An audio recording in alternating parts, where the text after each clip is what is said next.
देवलोक के सभी दर्शकों को नमस्कार।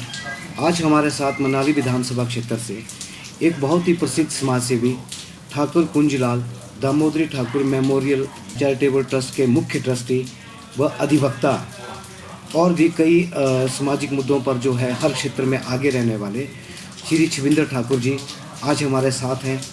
छविंदर जी, सबसे पहले तो आपका देवलोक पर स्वागत है जी। सर, सबसे पहले तो हम आपसे जानना चाहेंगे कि जो आजकल जो हमारा जो करंट जो मुद्दा चला हुआ है, केंद्र सरकार की तरफ से जो आदेश जारी किए गए थे अग्निपथ, जिसमें कि युवाओं का जो है हमें हर राज्यों में जो है आक्रोश देखने को मिल रहा है और हर जगह जो है युवा जो है धरना प्रदर्शन कर रहे हैं, सरकारी संपत्तियों को नुकसान भी पहुंचा रहे हैं। तो आप एक अधिवक्ता भी हैं सर, आगे चलकर जैसे जो है ये अग्निपथ जो है युवाओं के लिए किस तरह से फ़ायदेमंद रह सकता है, या फिर जो वो धरना प्रदर्शन कर रहे हैं उसका जो उनके ऊपर जो है क्या इम्पैक्ट पड़ सकता है सर ये?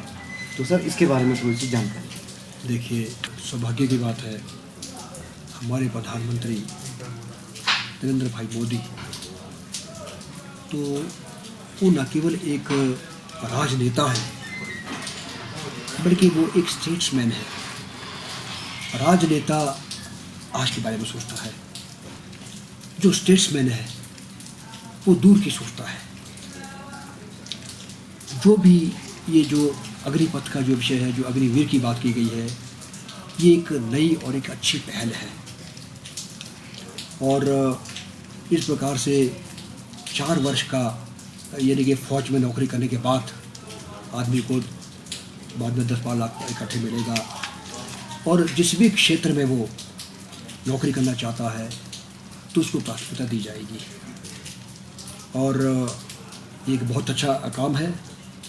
और आज तक हमने देखा है समाज में, दुनिया में, राष्ट्र में बड़ा काम होता है तो बड़ा काम के करते समय बीच में बहुत सी रुकावटें आती हैं, बहुत सी अड़चनें आती हैं, क्योंकि जो बड़ा काम है, अच्छा काम है, जो चुनौतीपूर्ण काम है वो आसानी से नहीं होते।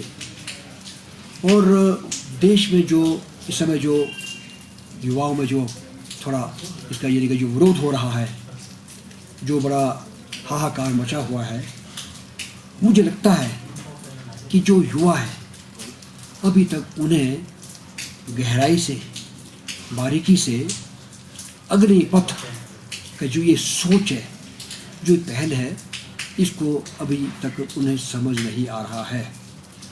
इसके विषय में हमारे जो समाज में लोग बैठे हैं उनको जो है, जो हमारे समाज शास्त्री बैठे हैं, शासन प्रशासन वर्ग के जो लोग बैठे हैं, जो विशेषज्ञ बैठे हैं, उन युवाओं को इस बात से अवगत कराना चाहिए कि इसमें उनका भला है, उनका भविष्य बन रहा है। और मैं तो साफ कहता हूँ कि जो भी किसी प्रकार का जो ये हो रहा है, जो ये हाहाकार मच रहा है, रेलगाड़ी को जलाया जा रहा है, सरकारी संपत्ति का, निजी संपत्ति का नुकसान किया जा रहा है, जो कोई सच्चे मन से, सच्ची लगन से देश की सेवा करना चाहता है, देश का सैनिक बनना चाहता है, वो ऐसा काम नहीं कर सकता है। और मुझे तो ये भी लगता है कि हो सकता है कि कुछ निहित स्वार्थी तत्व इन युवाओं को उकसा रहे होंगे, भड़का रहे होंगे। और युवाओं के लिए इस समय बड़े संतोष और बड़े धैर्य से काम लेने की आवश्यकता है, क्योंकि जो ये अग्निपथ का जो एक नई पहल मोदी साहब की सरकार ने शुरू की है, इसमें युवाओं का भविष्य है, उनका भविष्य उज्जवल होगा, उनका भविष्य और बहुत ही अच्छा है। और उनको इस प्रकार के जो आंदोलन है इसमें ना तो शामिल होना चाहिए। ये ठीक है कि लोकतंत्र में जो है आदमी विरोध प्रकट कर सकता है, वो सरकार को जो संबंधित विभाग है उनको रिप्रेजेंट कर सकते हैं, ज्ञापन दे सकते हैं, अपनी बातचीत कर सकते हैं, लेकिन अहिंसा के मार्ग से, शांति के मार्ग से, हिंसा के मार्ग से कोई चीज़ उपलब्ध नहीं होती। हिंसा के मार्ग में बर्बादी है, तबाही है और इसका कोई भी अच्छा परिणाम नहीं होता है। अब हम जैसे युवाओं की बात करें तो अग्निवीर अग्निपथ को लेकर जो है कई युवा इस कदर भटके हैं कि हर जगह आगजनी कर रहे हैं, सरकारी संपत्तियों को नुकसान पहुंचा रहे हैं। वहीं हम एक और ऐसे युवा की बात करते हैं जिसने कि आज के समय में प्रदेश ही नहीं, अपने ज़िला ही नहीं, बल्कि अपने जो है पूरे भारतवर्ष का नाम जो है ऊंचाइयों पर पहुंचाया हुआ है।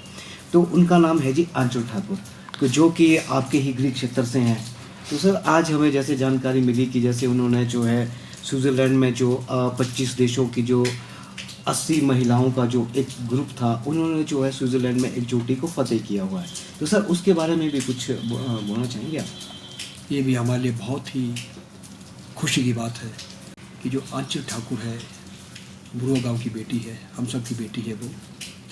तो जो सोलंग नाला में ये जो सबसे पहले पैराग्लाइडिंग शुरू हुई, तो पैराग्लाइडिंग की शुरुआत करने वाले आंचल ठाकुर के पिता रोशन लाल ठाकुर रहे हैं।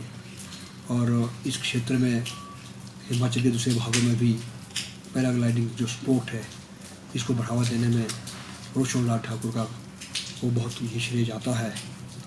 तो आंचल ठाकुर की तो जितनी तारीफ़ की जाए उतनी कम है। उसने जो ये वहाँ का जो स्विट्ज़रलैंड की जो सबसे बड़ी जो चोटी है उस पर विजय पाई है। और ये कोई मामूली बात नहीं है, ये बहुत बड़ी बात है। हमारे बुरुआ गांव की बेटी ने इस उपलब्धि को हासिल करने के पश्चात न केवल अपने माता पिता, न केवल अपने गांव, ज़िला और देश, बल्कि अपने भारतवर्ष का नाम दुनिया भर में रोशन कर दिया है। और उसने जो ये नाम रोशन किया है, इसके लिए मैं अपनी ओर से, अपने इलाके के सभी लोगों की ओर से उसको बहुत बहुत बधाई देता हूँ, बहुत बहुत मुबारकबाद देता हूँ। वही सर, अभी कुछ देर पहले हमें जानकारी मिली है कि कुछ टाइम पहले जो है आज +2 का भी रिज़ल्ट निकला हुआ है। इसमें सर एक बात और है कि जो आपके ही गृह क्षेत्र दशाल की एक बेटी जो है वो 5वें स्थान पर रही है पूरे हिमाचल में। तो सर इसमें भी आपकी राय लेना चाहेंगे कि बेटियां आगे बढ़ रही हैं, तो ये बेटे जो हैं ये क्या सड़कों पर उतर कर ही प्रदर्शन करते रहेंगे इस तरह से, कि इसके बारे में भी सर जानकारी दें। देखिए, जो बेटियां तो बेटियां हैं। मैं कई बार कहता हूँ कि आजकल हम लोग कहते हैं ना कि भाई बेटा बेटी एक समान नहीं है, और समाज में देखते हैं, परिवार में देखते हैं, यानी कि जो बेटे को जो अधिमान दिया जाता है वो बेटी को नहीं दिया जाता है। जब भी किसी घर में बच्चा पैदा होता है तो पूछा जाता है कि आपके क्या बेटा हुआ या बेटी हुई है। जब बेटा होता है तो जश्न मनाया जाता है, जब बेटी होती है तो मातम मनाया जाता है। इसके बावजूद हमारी बेटियां किसी भी क्षेत्र में पीछे नहीं है, हाथ करने को आरसी नहीं। अभी हमने आंचल ठाकुर की बात की, तो जो आश्रिता है ये भी हमारे भाई डॉक्टर चतन्य की बेटी है, वर्षा ठाकुर की बेटी है। और ये जो है बेटी पता चला कि 5वां स्थान आया इसका हिमाचल में 12वीं में। इसके लिए मैं अपनी आश्रिता ठाकुर को और बहुत बहुत बधाई देता हूँ बेटी को। इसको बहुत बहुत शुभकामनाएं देता हूँ कि हमारी बेटियाँ कितनी मेधावी हैं, इनको अवसर मिलना चाहिए, ये अवसर की तलाश में रहती हैं। और इसके साथ ही जो इसके जो माता पिता हैं वर्षा ठाकुर और अपने डॉक्टर चतन्य ठाकुर, इनको मैं बहुत बहुत बधाई देता हूँ। और जिस प्रकार देश में जो तोड़फोड़ चली है अग्निपथ को लेकर, जो हमारे जो भटके युवा हैं उनको अपनी जो सोच है उन बर्बादी के रास्ते पर ना चलकर वो अपने आप को जो है पॉजिटिव डायरेक्शन ले जाएं और देश और समाज के पुनर्निर्माण में भागीदार बने, ऐसा मुझे कहना है। तो सर इसके साथ में जो है एक बात और भी जानना चाहेंगे आपसे। पीछे काफ़ी उस चीज़ के ऊपर यहाँ पर मनाली विधानसभा की बात करें या कुल्लू विधानसभा की बात करें, एक मुद्दा हमारा बहुत ही काफ़ी गर्म रहा, जिसमें कि पतलीकुल में हॉस्पिटल को लेकर था। अब आप जो है ठाकुर कुंजलाल दामोदरी ट्रस्ट के जो मुख्य ट्रस्टी भी हैं, तो ट्रस्ट की तरफ से जो है पतलीकुल में हॉस्पिटल भी बन रहा है, तो उसके विषय में भी सर हम जानना चाहेंगे आपसे कि उसमें जो है आने वाले समय में जो यहाँ की जनता है उन्हें क्या क्या सुविधाएं मिलेंगी। आपने बहुत अच्छा सवाल किया है और पीछे ये बड़ा राजनीतिक क्षेत्र में चर्चा का विषय काफ़ी रहा है। तो ये जो हॉस्पिटल है ये हंस फाउंडेशन है, तो वो केवल यहाँ पतलीकुल में नहीं हॉस्पिटल खोल रहे हैं, उनके देश भर में बहुत अस्पताल है। और शिक्षा और स्वास्थ्य क्षेत्र में जो है हंस फाउंडेशन बहुत काम कर रहा है। गरीबों को, ज़रूरतमंदों को, जो पढ़ नहीं सकते उनको पढ़ाया जा रहा है, जिनका इलाज नहीं हो सकता है उनका इलाज कराया जा रहा है, निःशुल्क इलाज हो रहा है। तो ये जो है जो पत्नीकुंज में जो खुल रहा है ये सुपर मल्टी स्पेशलिटी हॉस्पिटल होगा और उसमें जो है सारा जो भी गरीब ज़रूरतमंद रोगी वहाँ पर आएंगे उनका निःशुल्क इलाज किया जाएगा, चाहे वो दल तरह राजनीति से ऊपर उठकर इसमें जो है समाज का कमज़ोर तबका विशेषकर उनका यहाँ फ्री इलाज किया जाएगा। और जहाँ तक हमारा ट्रस्ट है, हमारा ट्रस्ट तो इसमें हंस फाउंडेशन की सहायता करेगा। हमारे ट्रस्ट की ओर से भी जो भी सेवा का कार्य आज तक हमने किया है आगे भी करेंगे। इसमें जो है हमारे मंगला माता जी और भोले महाराज जी की बड़ी कृपा रही है, बड़ा आशीर्वाद रहा है। और जब से हम इन लोगों से थोड़ा इनके थोड़ा निकट गए हैं तब से जो है समाज में जो राजनीतिक क्षेत्र में सेवा तो अपने गोविंद ठाकुर जी हमारे पिताजी वगैरह करते रहे हैं, हम लोग करते रहे हैं, लेकिन समाज के क्षेत्र में जो है सचमुच में जो ज़रूरतमंद है, जो गरीब है, उसकी सहायता के लिए कुछ करना चाहिए। ये चीज़ जो है ये हमको एक नई प्रेरणा मिली है। जब ऐसा ना अपने लिए सभी जीते हैं, औरों के लिए जीना बड़ा कठिन होता है। औरों के लिए जीने की जो आपको प्रेरणा मिली है इसके लिए मैं तो इनको नहीं भूल सकता, माता मंगला जी और भोले महाराज जी को। जैसे कि छविंदर जी ने हमें बताया कि पतलीकुल में आने वाले समय में जो है हंस फाउंडेशन की तरफ से जो है एक मल्टी स्पेशलिस्ट हॉस्पिटल यहाँ पर निकाले जाएगा, जिसमें कि हर आम वर्ग को जो है इसकी सुविधा मिलेगी। तो ये एक ऐसी चीज़ है, अगर हम नज़र दौड़ाएं तो सोलंग वैली से लेकर कुल्लू के बीच में कोई ऐसा हॉस्पिटल की बहुत ज़्यादा आवश्यकता थी जो पतलीकुल स्टेशन है कुल्लू और मनाली के बिल्कुल सेंटर में रहेगा, जिसमें कि आने वाले समय में लोगों को इस हॉस्पिटल की सुविधा मिलेगी। वहीं हम जो है जो मनाली से आंचल ठाकुर है और दशाल से अर्शिता ठाकुर है, जो ये हमारी बेटियां हैं जिन्होंने कि देश प्रदेश और पूरे भारतवर्ष में अपना नाम ऊंचा किया हुआ है।